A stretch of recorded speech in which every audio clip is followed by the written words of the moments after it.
Maraming natulungan, maraming nakinabang, initiative ng lungsod ng Maynila ni Mayor Isko Moreno. Ewan ko kung may nakagawa pang iba. O may iba, ayaw na rin gumaya. Pinaikot lang ni Yorme Isko Moreno, hindi inipon. Bakit iipunin? Bakit ilalagay sa bangko? Ang makikinabang lang yung bangko. Diba? Eh di pa ikutin. Diba?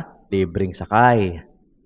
Ang daming nakinabang doon sa mga problema na nangangailangan ng agarang solusyon. Diba?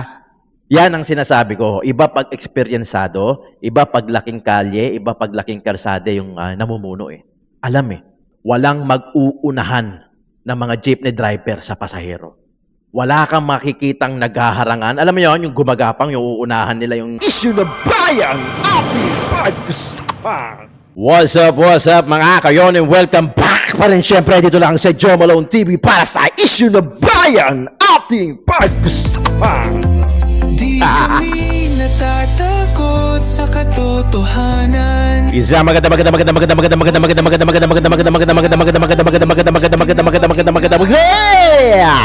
Joe Malone TV. Issue ng bayan, ating pag-usapan. Tunay na balita, Walang kinakampihan. sumasalamin sa katotohanan lamang para sa mamamayan. Totoo ang laban, hindi puro drama, di rin chismisan. Lahat ng tanong may klarong kasagutan. Kasama ka rito sa diskusyon, boses mo may halaga sa solusyon. Laging alerto, Mega love shoutout sa lahat ng viewers natin dyan, Luzon, Visayas, Mindanao, at pati na rin yung mga OFW natin dyan. Mega love shoutout po. diretsong usapan. Usapan lokal mga kayon. TV, Issue ng bayan, ating pag-usapan. Ibalik natin sa talakayan natin, syempre ang nag-iisang Yorme Isko Moreno. At bakit namang hindi mga kayon? Mamayan. totoo ang laban. Walang kulay, walang kampi. Balita, talakayan, katotohanan. Para sa bayan. You know? Alright, mega love shoutout sa lahat ng viewers natin dyan, Luzon, Visayas, Mindanao ka man o sa abroad, OFW ka man. Maraming salamat sa pag-tune in, pagkikinig at higit sa lahat pagsuporta mo. Verbal man, sa comment section man, o pag-subscribe mo dito sa channel natin, pati sa backup channel natin. Maraming salamat sa inyo. Mabuhay kayo hanggat gusto nyo. Pwede ba yun? Mga kayon, paki-double check naman kung nakasubscribe na kayo dito sa channel natin, Joe Malone TV, at paki-double check na rin pati yung sa description box natin yung mga backup channel natin. Sana masubscribe nyo rin at paki-click na rin yung bell icon. Mahirap na. Pag-uusapan natin ngayon lokal. Kay Yorme Isko Moreno. Kilala nyo naman ako mga kayon. Batang 80s. Nasa Tondo na ako. Ito ang mga naabutan kong mayor. At I'm sure yung mga dating taga-Tondo, dating taga-Maynila, o yung mga minsan na naging constituent ng Maynila, minsan nag-dorm ng upahan, tumira sa Maynila, kahit anong taon yan mga kayon. 1980 ako. April 11, 1980 yan na. Malapit na yung birthday natin. Makaka-relate kayo dito sa akin. Ang naabutan kong mayor, Alfredo Lim. Ito yung chronological. Sa naabutan ko, syempre, sa naabutan ko. Ang naabutan kong mayor sa Maynila, Alfredo Lim, 2 terms. 'Di ba? 1992. Yan, simula 2 terms. Sumunod sa kanya si Mayor Lito Atienza, 3 termino natapos niya. Bumalik si Alfredo Lim, naka-2 termino ulit. Tapos ang sumunod sa kanya ay si Erap, naka-2 termino. After ni Erap, 1 termino si Isko, 2019. Tapos tumakbo siya ng presidente. Ang pumalit sa kanya si Lacuna, 2025, 2022, 1 term. Tapos si Isko, 1 term ngayon, 2025. Current mayor natin. So naabutan ko yung drastic change ng Maynila. From Alfredo Lim, 1992, up until 1992. Ano ako niyan? 12 years old ako niyan. Hanggang ngayon. 'Di ba? Nasa Maynila pa rin ang inyong lingkod. Although may bahay tayo sa ibang lugar, pero meron pa rin akong inuupahan sa Sampaloc. So, naabutan ko yung drastic change. Kaya talagang sinuportahan ko si Isko Moreno. I'm sure alam nyo to. Alam ng mga batang Maynila to, alam ng minsan na natira sa Maynila. O lihiti mo ka mang batang Maynila, alam ko alam nyo to. 'Di ba? Yung naabutan ko pa yung PNR sa Tutuban na tumatakbo. Yan, mga 1990s yan. Tumatakbo yan. Dala niyan, basura pa eh. Basura pa, bit-bit yan. Hindi ko alam kung saan dadalhin. Bata pa ako niyan. Pero sa Holy Child ako nag-aaral ng elementary. Then nakbulak-bulak ko. Napunta ako sa Raa Suliman, yung kinakatayuan ng 168 ngayon, saka 999 sa May Soler. Doon kami dumadaan. Tapat nun yung Jose Abad Santos High School. Yung Josh. I'm sure alam niyo yung kantang Hey Jude, rahang bulok, Abad Santos, konting ulan lubog, perpekto ang baho-baho ninyo. Yan yung kanta noon during 90s. Batang 80s ang inyong lingkod eh. Proud ako. Sinusuporta natin si Yorme Isko Moreno. I'm sure alam nyo yan. At sinusuportahan din natin ang mga Duterte. DDS at Isko Moreno. Alam din ni Isko Moreno yan. Alam din niya. Ngayon, bakit kamo hindi ko siya susuportahan? Nakita ko kung ano yung klaseng ginawa niya sa Maynila. Remember, Alfredo Lim, 1992, naabutan ko sa Maynila. Up until now. So nakita ko yung changes. Kasama ako sa pagbuklat ng libro na yan. Kasama ako sa history at sa istorya ng Divisoria ng Maynila kung paano naging maayos at maganda mula doon sa pagiging yung dating Tondo o dating Maynila. Nandoon tayo. Party tayo niyan. At maniwala kayo sa hindi. Alam ko rin yung pasikot-sikot dyan. Minsan na rin ako nag-sidecar dyan sa Tutuban. Yan, ang unang pasahero ko pa dyan, Pierdos pa eh. 70 pesos. Tinawaran pa ako, 50 pesos. Pero yung 50 na yun, malaking halaga na yun. Unang-unang pasahero ko, hindi ko makakalimutan. Pucha, nakatatlong ice tubig ako. Totoo. 3 ice tubig. Tinulungan pa ako doon. Doon kami dumaan sa Moriones eh. Yung sa may Dagupan, sa Moriones to Lide. Taas nun, puta. Tapos, ang dala pa nung may 1 kilong bigas. Uwi ata ang probinsya eh. Saka mga biskwit, yung nasa box. Ay, puta. Okay. Game. Meron na naman kasing ginawa itong si Yorme Isko Moreno sa Maynila na kung saan talagang napag-usapan na naman sa nasyonal. I mean, alam ni Yorme yung mga gagawin sa mga krisis Like pandemic. Alam niya kasi. Bakit? Laking kalye. Laking kalsada.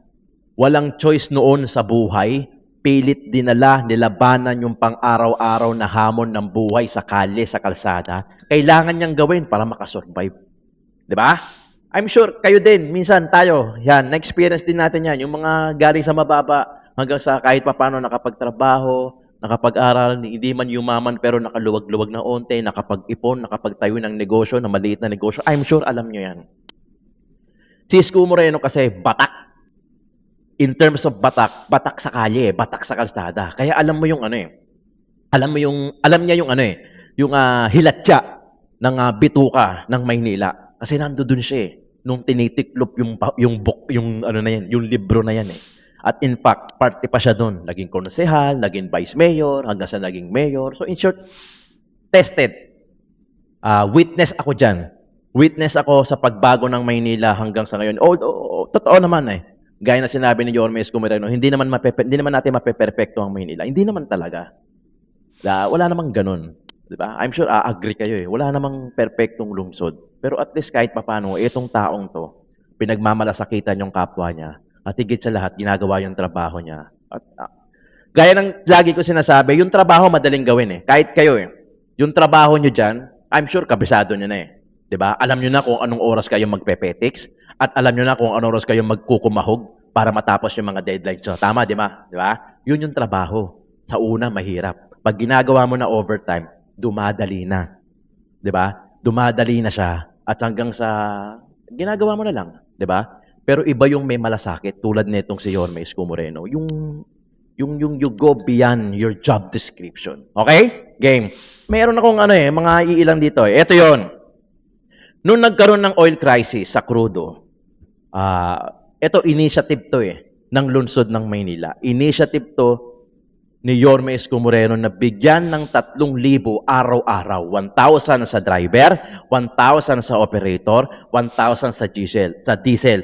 Hindi ko alam kung hanggang saan kayang abutin ng 1,000 sa diesel at kung ano oras silang nasa kalsada. Siyempre, may iba dyan, 6 na oras, 8 oras. Pero nevertheless, malaking bagay yung 3,000. Imbis na wala talagang kikitain o maliit lang yung kikitahin mo o hihinto na sila kasi wala namang kinikita, napapagod lang, sa bahay na lang sila, gagarahin na lang sila. Pero eto, nag-initiative ang lungsod ng Maynila sa pangunguna ni Yorme Isko Moreno, 3,000 before to magmahal na araw, 3,000 para sa driver, operator, diesel.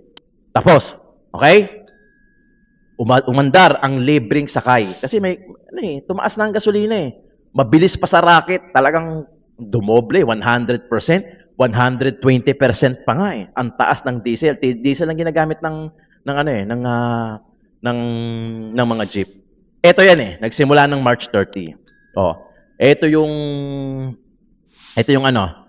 mga number ng mga passenger. Naka 503 na, 1,000 total mula March 30 hanggang April 6. Kasi naputol kasi mahal na araw 'Di ba? Nag-resume lang kahapon, April 6. So ayan na yung datos, kumpleto. Maraming natulungan, maraming nakinabang, initiative ng lungsod ng Maynila ni Mayor Isko Moreno kesa actually, ewan ko kung may nakagawa pang iba. O may iba, ayaw na rin gumaya, o nahihiya ng gumaya. Pero hindi naman yan ang punto Kahit si Yorme Isko Moreno, hindi naman yan ang punto niya. Ang punto niya, makatulong sa lungsod ng Maynila, sa mga batang Maynila at sa mga namananakay, sa mga passenger, sa Maynila ka man nagtatrabaho o sa ibang lungsod ka man nagtatrabaho, at least yung dadaanan ng jeep na galing na Maynila, kung ang biyahe man yan, Cubao, San Juan, Pasig man yan, at least kahit papano, makakatulong. Malaking tulong actually, di ba? Saludo Boss Y. Itong initiative mo na to, kumpleto, may mga datos, araw-araw nag-a-update kung nakakailan na. Syempre, papogi. Pabida-bida. Di ba? Pabida-bida. Kaso, bida naman talaga. Ang Pinoy, lahat merong masasabi. May gawin ka man masama, may gawin ka man mabuti. May masasabi pa rin ang Pinoy. Actually, marami pa rin nasasabi kay Yorme Isko Moreno Pero gaya na sinasabi nyo, kayo na rin mismo nagsabi, artista yan alam nyo pala artista O di sanay na sa bus yan, hindi na yan papatinag sa inyo, magtatrabaho at magtatrabaho pa rin yan. Ito na nga yung tinrabaho niya. Ito na nga yung initiative. May nakaisip ba niyan? Yang libreng sakay? Okay, para sa mga nagtatanong kung saan galing yung pera, taxpayer. Simple lang.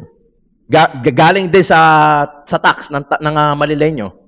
Pinaikot lang ni Yorme Isko Moreno, hindi inipon. Bakit iipunin? Bakit ilalagay sa bangko? Ang makikinabang lang yung bangko. Di ba? Di paikutin. Di ba? Libreng sakay.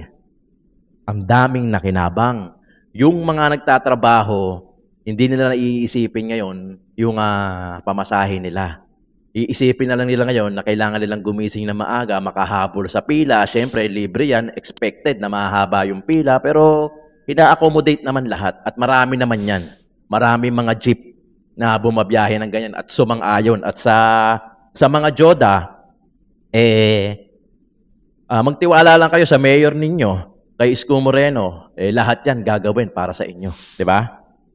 Ayan, March, 503 na, total ng passenger. Mula March 30, 31 at April 6. Hindi kasama yung Holy Week. Kasi wala namang biyahe ng Holy Week. Diba? Ito yung simula niyan. Panoorin natin. Kung maalala ninyo, ang inyong lungsod ay naglaan ng 3,000 piso upang hiramin ang mga jeep ng operator at driver. Pang sila'y mabigyan ng sapat na kita, ang ating mga driver, magkaroon ng kapanatagan o peace of mind. Ganon din ang mga operator na kumita din. Ganon din ang mga gasolinahan na naghahanap buhay na sila'y mabentahan din o mabilhan. ng gasolina at ipangtusto sa kanilang negosyo para sa ating mga trabahante o manggagawa sa mga gasoline station. At higit sa lahat ay pakinabangan ng lahat ng mamamayan. Sa unang kwentada po namin, sa bago inilunsad itong programa ng inyong lungsod, medyo maganda-ganda naman po sa konting abilidad na gagamitin ng ating mga driver. Nag-average po ng 200, between 200 to 500.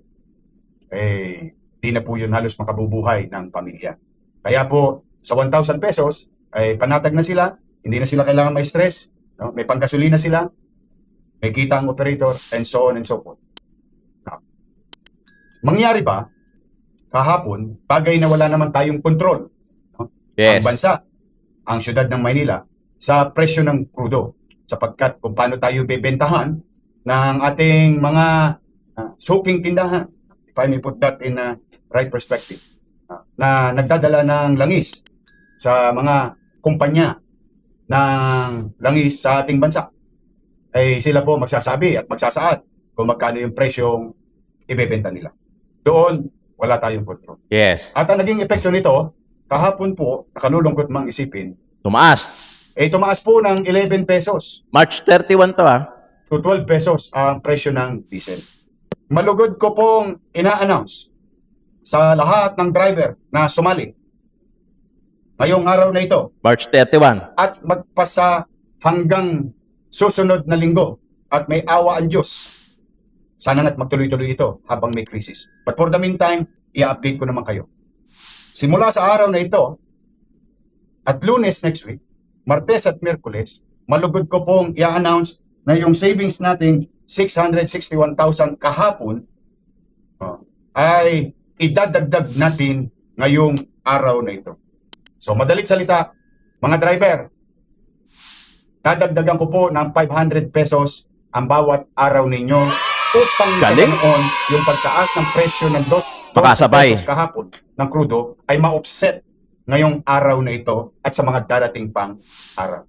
So, ang suma total from 3,000 pesos na presyo, halaga na pinagkakaloob sa inyo ng syudad ng Maynila from our taxpayers' money ay magiging 3,500 na po. Di ba? Initiative ni Yorme. Initiative ng lungsod ng Maynila. From 3,000, syempre tataas Ang bilis tumaas ng diesel, ng gasolina. So kailangan umadapt. Otherwise, magiging walang kwenta yung libreng sakay ng Maynila Kasi aanin ng kung 3,000 malaking bagay yung 3,000. Pero kung mataas pa rin yung gasolina at pataas ang diesel, ay talagang hindi makakahabol, magiging wala na rin kwenta yung libreng sakay. So anong ginawa ni Yorme Isko Moreno? Kailangan dagdagan. Kailangan habulin, hindi kailangan masayang ang effort, wala kailangan dapat maiwan. Kailangan sabay-sabay. Kasi nga mangyayari niyan ganito Pag namroblema na, dahil sa taas ng krudo, gagarahin na yung mga driver. Hindi na biyabiyahe. Useless Konti lang kikitain, pagod ka pa. Huwag ka na lang bumiyahe. Di ba? Ang susunod dyan, yung mga consumer, yung mga passenger, yung mga nagtatrabaho, wala masasakyan, anong mangyayari? Parang pandemic lang din yan. Di ba? Parang pandemic lang din. Different approach lang ito. Yung mga magtatrabaho, baka mag-resign, mag-a-absent na. Pag nag-absent, kakapusin na yung sahod, kukulangin na. Domino effect. So, hindi hinayaan ni Yorme na merong maiwan. Again, hindi perpekto ang Maynila. Pero at least there is someone na may nagmamalasakit sa batang Maynila. Tataka nga ako ba't wala pang gumagaya Alam nyo, nagpabaksak kay Lucifer from heaven sa langit. Pride. Babaan nyo yung pride nyo. Gamitin nyo tide. O kaya, Ariel. Kidding aside. Alam ni Yorme, laking kalye, laking kalsada. Ito yung mga decisive moments, yung mga decision making sa mga big, lagi ko sinasabi to kahit noon pa. Kailangan mabilis kang umaksyon doon sa mga problema na nangangailangan ng agarang solusyon. Di ba? Yan ang sinasabi ko. Iba pag eksperyensado, iba pag laking kalye, iba pag laking kalsada yung namumuno Alam Susugal, oo. Pero siyempre, mas sigurista. Hindi pa pwede yung sugal lang na bala na, matalo tayo, di talo, at least nalaman natin. Hindi. Kailangan isasang-alang-alang mo pa rin yung constituent mo. Totoo naman. Sumugal si Yorme, initiative. Win-win situation eh. 'Di ba? Napag-usapan sa national eh. Sino-sino yung mga uminterview? Si Cheryl Cosim, DZMM, 1PH. 'Di ba? Ini-interview, tinatanong kung anong basehan nung libreng sakay. Nandoon, sinabi ni Yorme Isko Moreno lahat galing sa taxpayer ng Manileño, sininop, hindi tinago yung pera, pinaikot. Kasi kung itatago mo nga naman sa bangko, sino makikinabang? Di bangko lang. Di ilabas.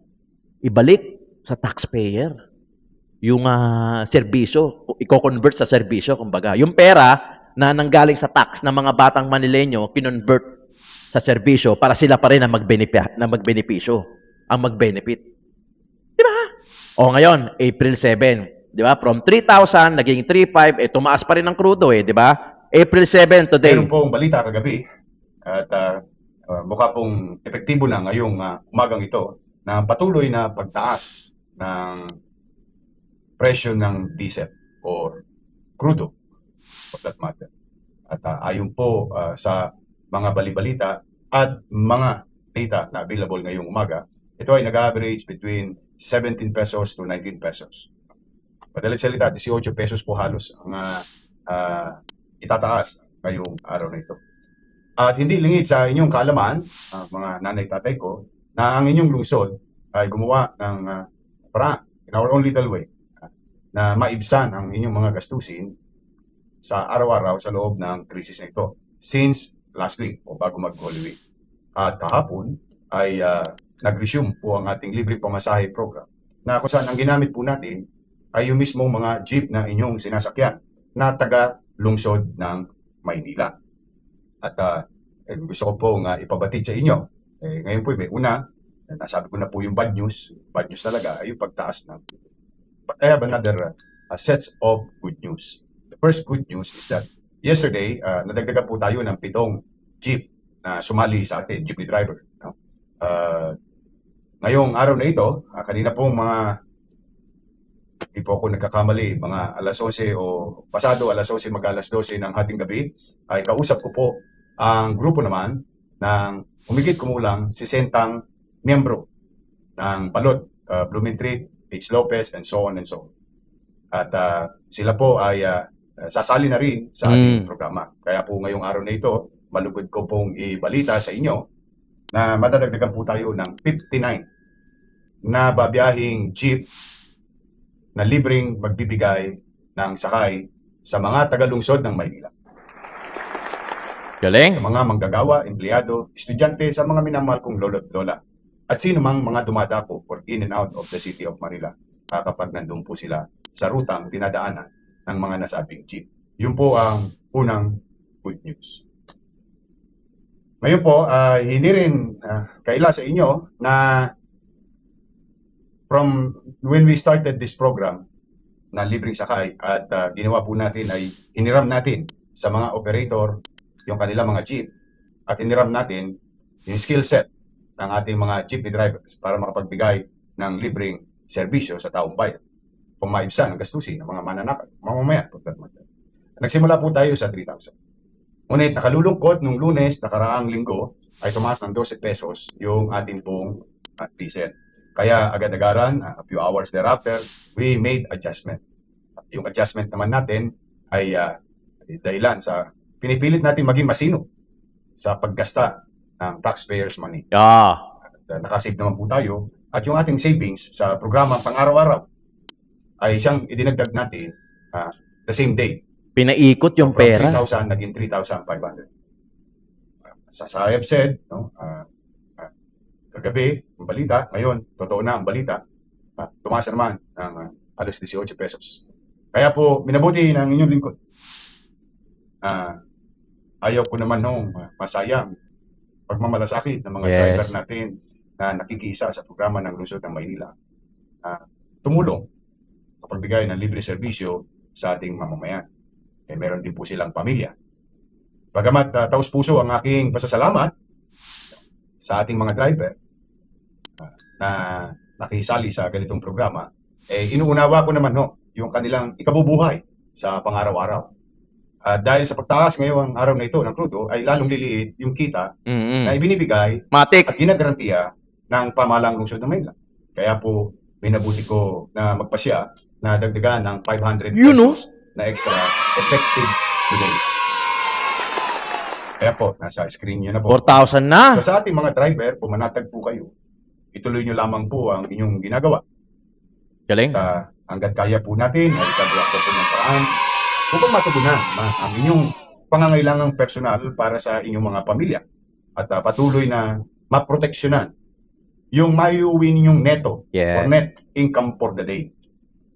Dito po, sa mga bago pa lamang nakakapanood sa programang ito, o programa ng Lungsod ng Maynila na libreng sakay, ay nag-umpisa po ito yung 3,000 at yun po ay pinagparty-party natin kung saan may kapanatagan ang operator, tiyak na may boundary may bibigay ang driver.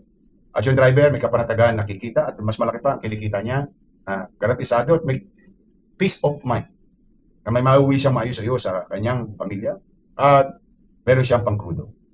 At through some adjustment, ngayong pong araw na ito, sa lahat ng driver na nanonood, kung kayo'y nasa pila, pumanatag po kayo. Sa mga enforcer or MTPB, wag po kayong mag-alala, ipadadala po ng inyong direktor na si Dennis Biahe ang karagdagang pananalapi para ibigay sa ating mga driver mamayang gabi pagtapos ng ating daily operation. Galing. Ito reaction. Alam mo, hindi lang yun eh. Hindi lang yun yung nakikita ko. Yorme, maraming salamat ha. Pati sa mga Joda, maraming salamat doon sa pag-participate ninyo sa ganitong libreng sakay sa programa ng Lungsod ng Maynila ni Yorme Isko Moreno. Marami ding salamat sa inyo. Alam ko, sumapat man o hindi, pero it's a good start, lalo na ngayon sa panahon ng crisis ngayon. Ito na nakikita ko Ito isa sa pang nakikita ko. Dahil sa ganyan libreng sakay na fix yung pwedeng makakuha ng driver, imagine niyo to, walang mag-uunahan ng mga jeepney driver sa pasahero.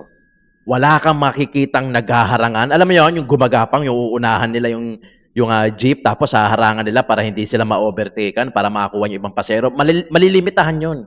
Kasi fixed na to 4,000 na yung maiuuwi ng driver 'Di ba? Merong sa operator, sa gasolina, sa kanya. Mas okay nga yun 'Di ba? Walang mag-uunahan, walang magmamadali, casual na andar lang. 'Di ba? Casual na actually, pag nawala yung crisis, sana nga mapagpatuloy yung ganyan Fixed na yung sahod. Kasi yun naman tendency sa kalsada, sa mga jeep. Nakikita ko I'm sure na-observe nyo rin to. Nag-uunahan sila Kapwa jeepney driver din mismo nag-uunahan sa mga pasahero. Bakit? Lalo na yung mga hindi pa puno. Uunahan niya yung medyo puno. Kasi wala pa siyang wala pa siyang sakay 'di ba? Paano kung suga pa yung medyo puno? O hindi niya pa sisingitin, hindi niya pa overtaken yung jeep sa likod. O tendency kukunin niya nang kukunin. Eto, pare-parehas na silang 4,000. Mag-uunahan pa ba yan? Yun yung isa sa mga advantages na nagginawa na ito ni Yorme Isko Moreno na libre sakay sa lungsod ng Maynila. Siyempre, alam ko naman 'di ba? Marami pa rin naman kayong sasabihin. Pero wala. At least ito, kumikilos. Etong mayor ng Maynila, kumikilos. Susuportahan ko to, alam nyo to 'Di ba? Hindi ako, Diyos ko, sa totoo lang, hindi nyo kayang bilhin ng prinsipyo ko pagka kay Yorme Isko Moreno sa kasama Duterte. Hindi. Pasensyahan na, pero ibang level itong si Yorme Isko Moreno Naabutan ko kasi. Parte din kasi ako ng history ng Maynila Kaya alam ko kung sino-sino yung mga gumawa at kumilos at nagtrabaho at higit sa lahat nagbigay ng malasakit sa mga Manileño. Alam natin yan. 'Di ba? Alam natin yan. Yung mga issue na iba pa kay Isko Moreno, let's just leave it that way. 'Di ba? In a matter of time, sasagutin ko yan. At I'm sure, may alam. Kasi si Yorme Isko Moreno, isa sa mga, minsan kasi nagkausap kami nito. Ang sinabi lang niya sa akin, Jom, kahit sino, welcome sa Maynila. Kahit sino, wala tayong pipiliin, wala tayong sisinuhin. Ika nga sinabi nga ni Yorme Isko Moreno nung 2025 election pag ang kapartido niya nalihis ng landas at yung interest napunta na sa partido, hindi na sa Manileño, sasagasaan niya. Which is nangyari na nga. 'Di ba? Nangyari naman. 'Di ba? Yung ibang issue, hindi natin suot kasi yung sapatos ni Yorme Isko Moreno para malaman natin kung ano talaga yung nangyari. Pero isa lang sasabihin ko sa inyo. Ito lang. Si Yorme Isko Moreno ang ama ng Maynila. And I'm sure kayong mga tatay, lahat gagawin nyo para sa mga anak nyo. Tama, mali? Tama. At sigurado ako na wala kayong pakialam sa sasabihin ng kapitbahay nyo. Figure of speech yan, mga kayon. Diba? Figure of speech yan. Maraming salamat, Joe Malone TV, issue ng bayan, ating pag-usapan.